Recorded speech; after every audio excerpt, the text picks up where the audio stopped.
नमस्कार दोस्तों, कैसे हैं आप? ज्ञान संचार बाय बीएसपी यूट्यूब चैनल पर आपका हार्दिक स्वागत है। आपका हार्दिक अभिनंदन है। हम हिंदी व्याकरण को लिए हुए थे और हिंदी व्याकरण में हमने कल एक विषय स्टार्ट किया था, शुरू किया था। भाषा का दूसरा अंग यानी शब्द विचार, और शब्द विचार के ऊपर हमने शब्द विचार का आपके सामने संक्षिप्त सा परिचय दिया था। संक्षिप्त एक संरचना आपके सामने प्रस्तुत की थी। आज हम उसको आगे बढ़ाते हुए थोड़ा सा एक्सप्लेन करते हुए लिखते हैं।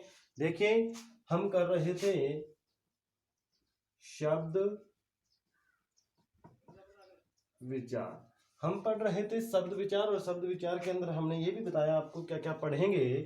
देखिए, शब्द विचार और शब्द विचार के अंदर हमारा पहला ही बिंदु आता है कि उत्पत्ति के आधार पर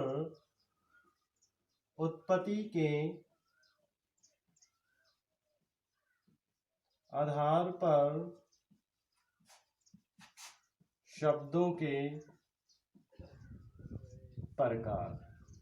बहुत बहुत इंपॉर्टेंट, बहुत इंपॉर्टेंट ये क्वेश्चन आपके सामने पुट होता है कि उत्पत्ति के आधार पर शब्दों की प्रकार कितने होते हैं। तो आपको मेरे हिसाब से तो 4 लिखवाया जाता है, लेकिन ये भूल मत करना। उत्पत्ति के आधार पर शब्दों के प्रकार होते हैं प्यारे विद्यार्थियों 5। कितने होते हैं? 5 होते हैं। उत्पत्ति के आधार पर शब्दों के प्रकार होते हैं 5। इसके ऊपर हम कल चर्चा कर चुके हैं। देखिए, पहला ही होता है कि तत्सम शब्द। तत्सम शब्द, हम इसके ऊपर विस्तृत वार्ता करेंगे। दूसरा होता है तद्भव शब्द। तीसरा होता है, चलो एक बार हम 2 ही पढ़ते हैं, तत्सम और तद्भव शब्द। दूसरा है हमारा तद्भव शब्द, पहला है तत्सम शब्द। देखिए, तत् का मतलब होता है उसी, और सम होता है समान, यानी कि उसी के समान। किसके समान हम बात करते हैं? देखिए, मैं आपको एक यहाँ छोटा सा स्ट्रक्चर बना करके हिंदी, देखिए, सबसे पहले हमारी भाषा थी संस्कृत। सबसे पहले हमारे पास भाषा कौन सी थी? संस्कृत। इसके और कौन सी थी? वैदिक संस्कृत थी। कौन सी थी? वैदिक। वैदिक के बाद आई लौकिक संस्कृत। क्या आई? लौकिक संस्कृत आई। लौकिक संस्कृत के बाद इससे भाषा निकली, यानी कि भाषा एक परिवर्तनशील है, तो इससे लौकिक संस्कृत से निकल करके भाषा आई पाली भाषा, और पाली से निकली हमारी प्राकृत भाषा, और प्राकृत से निकली अपभ्रंश। कौन सी भाषा निकली? अपभ्रंश निकली। और अपभ्रंश का एक भाग था शोरसेनी अपभ्रंश। क्या था? अपभ्रंश। और इसी से निकली हमारी हिंदी भाषा। इसी से निकली हमारी हिंदी भाषा, और हिंदी फारसी शब्द है भाई। देखिए, संस्कृत के, यानी कि पहले स्टार्टिंग में वैदिक संस्कृत, तो वैदिक संस्कृत से कुछ शब्द किसने ग्रहण किए? लौकिक संस्कृत ने। लौकिक संस्कृत से और कुछ वैदिक संस्कृत के पाली भाषा में आए, और कुछ प्राकृत भाषा में आए, कुछ अपभ्रंश में आए, कुछ शोरसेनी में शब्द आए, और कुछ शब्द हमारे हिंदी में प्रयुक्त हुए। तो देखिए, यानी कि ऐसे शब्द जो संस्कृत के हैं, और अपना बिना रूप बदले कहाँ पहुंच गए? सीधे डायरेक्ट, सीधे आगे वही हिंदी भाषा के अंदर। यानी कि ऐसे शब्द जो संस्कृत के हैं, यानी कि मूल भाषा के शब्द हैं, और वो कहाँ प्रयोग हो गए? अपना बिना रूप बदले हिंदी में। तो उनको क्या कहते हैं? उनको कहते हैं तत्सम शब्द। उनको क्या कहते हैं? तत्सम शब्द। इसकी परिभाषा मैं आपको लिखवा देता हूं।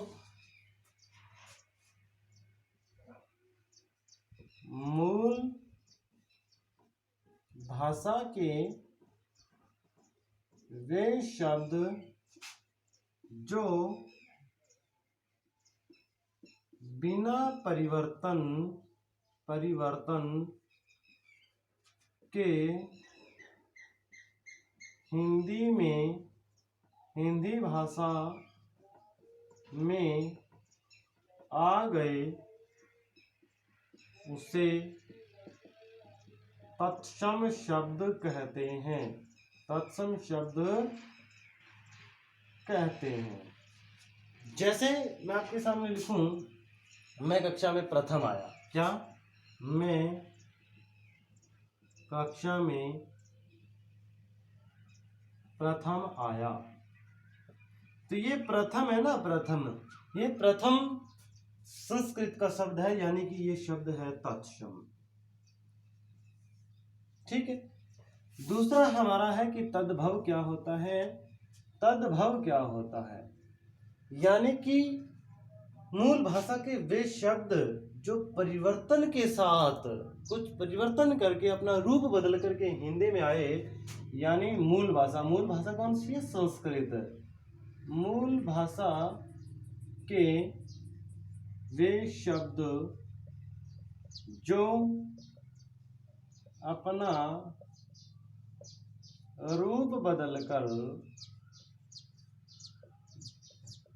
हिंदी भाषा में आए, उन्हें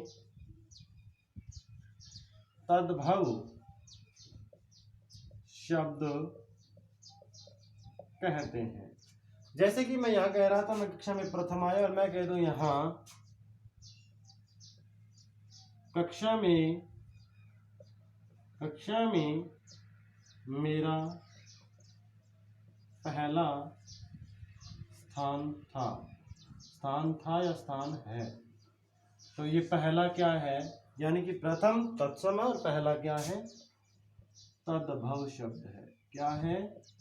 तद्भव शब्द है। ठीक है। तत्सम शब्द यानी कि मूल भाषा के वे शब्द जो बिना परिवर्तन हिंदी में आ गए उसे तत्सम शब्द कहते हैं। मैं कक्षा में प्रथम आया, यानी कि प्रथम क्या है?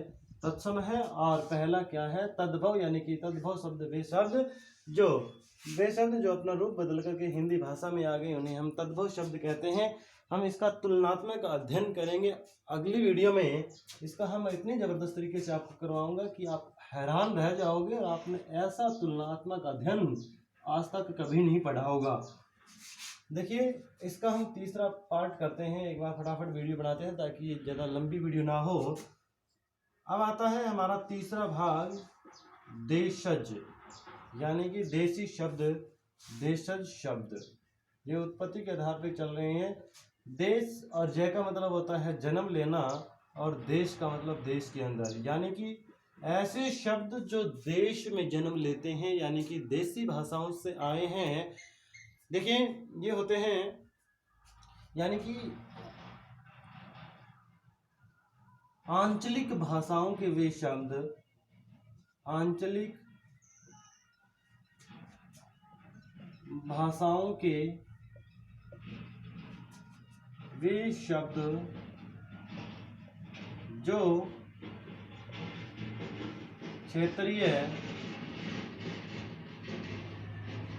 भाषाओं के क्षेत्रीय प्रभावों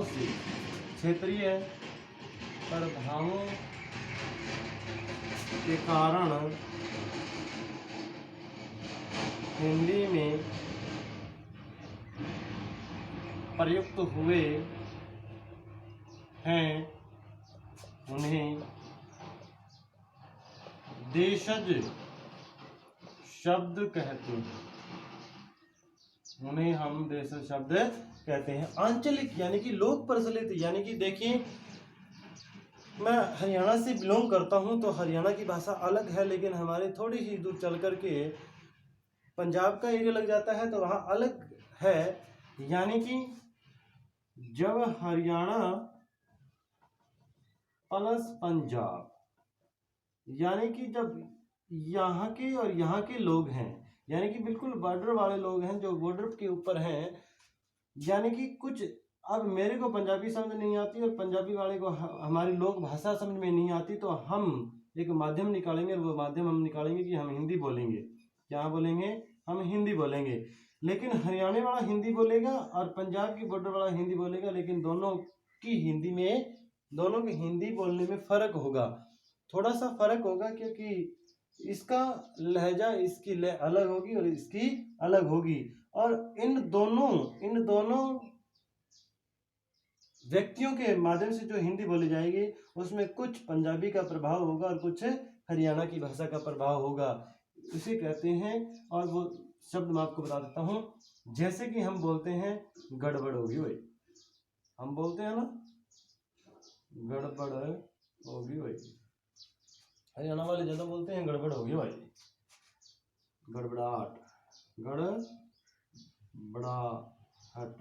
गड़बड़ाहट, गड़बड़ होगी, गड़बड़ाहट, ऊट पटांग। यानी कि ये देसी शब्द हैं, इसलिए इनको कहते हैं देशज। चौथा है हमारे पास विदेशज, विदेशी या विदेशज, विदेश में जन्मे।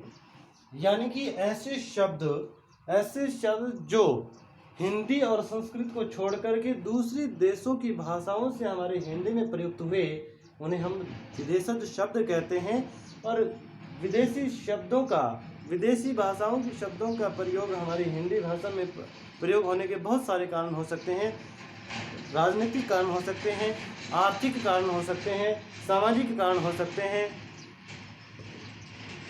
यानी कि हमारे ऊपर बहुत से देशों का शासन रहा है, तो उनकी राजनीतिक व्यवस्था का प्रभाव हम पे पड़ा, उनकी सामाजिक संस्कृति का प्रभाव हम पर पड़ा, और आर्थिक, यानी कि हम एक दूसरे से व्यापार करते हैं, तो वो हमारा आर्थिक प्रभाव हुआ। इसीलिए विदेशी शब्द क्या होते हैं? यानी कि हिंदी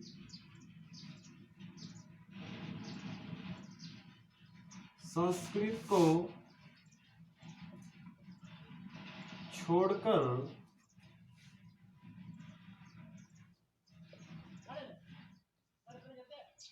अन्य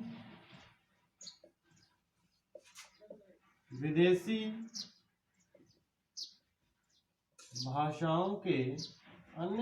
भाषाओं के शब्दों का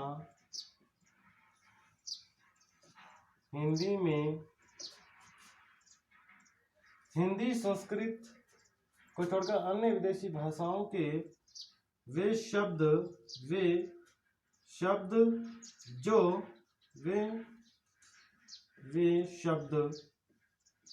जो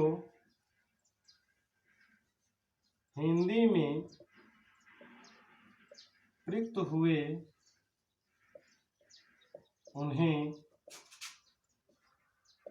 विदेशज शब्द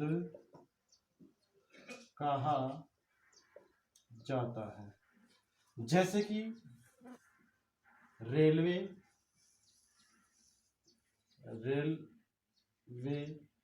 स्टेशन, यानी कि जो सरल है। अब रेलवे स्टेशन को हिंदी में बोला जाए तो ये होता है लोहर पथ गामिनी आवत जावत विश्राम स्थल। यानी कि हम कठिनाई से बचने के लिए हम सीधा प्रयोग करते हैं रेलवे स्टेशन। अब रेलगाड़ी को हम लिखने लगे ट्रेन, यानी कि हिंदी में इसको कहते हैं ट्रेन। यानी कि बस वाला बस, ये हमारे विदेशी शब्द है। आखिरी और अंतिम पार्ट जो है संकर शब्द, बहुत बहुत इंपॉर्टेंट पार्ट है। देखिए पांचवा क्या है? संकर शब्द, यानी कि दो भाषाओं से बने शब्द संकर शब्द कहलाते हैं। दो भाषाओं से बने शब्द संकर शब्द कहलाते हैं। संकर शब्द वो होते हैं जो दो भाषाओं से मिलकर के बनते हैं, जैसे रेलगाड़ी, रेल इंग्लिश का शब्द, गाड़ी हिंदी का शब्द। जांच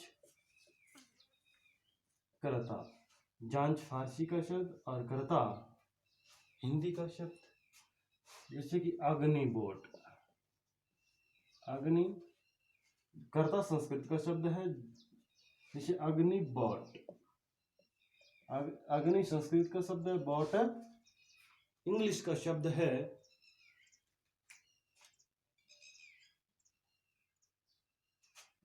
देखिए बेढंगा, बेढंगा यानी कि ये फारसी का शब्द है और ये हिंदी का शब्द है। बम वर्षा यानी कि बमों की जो वर्षा होती है, यानी कि बम इंग्लिश का शब्द है और वर्षा हिंदी का शब्द है। तो आज हमने शब्द विचार के अंदर शब्दों उत्पत्ति के आधार पर शब्दों के प्रकार 5 जो होते हैं वो हमने विस्तृत इनका अध्ययन किया है। कल की वीडियो में हम देशज और विदेशज में क्या तत्सम और तद्भव में हम कैसे पहचान कर सकते हैं वो हम बहुत ही तुलनात्मक अध्ययन करेंगे, बहुत ही जबरदस्त तरीके से करेंगे। इस वीडियो के लिए इतना ही। आपने ये वीडियो यहाँ तक देखी, आपका बहुत बहुत धन्यवाद, बहुत बहुत शुक्रगुजार।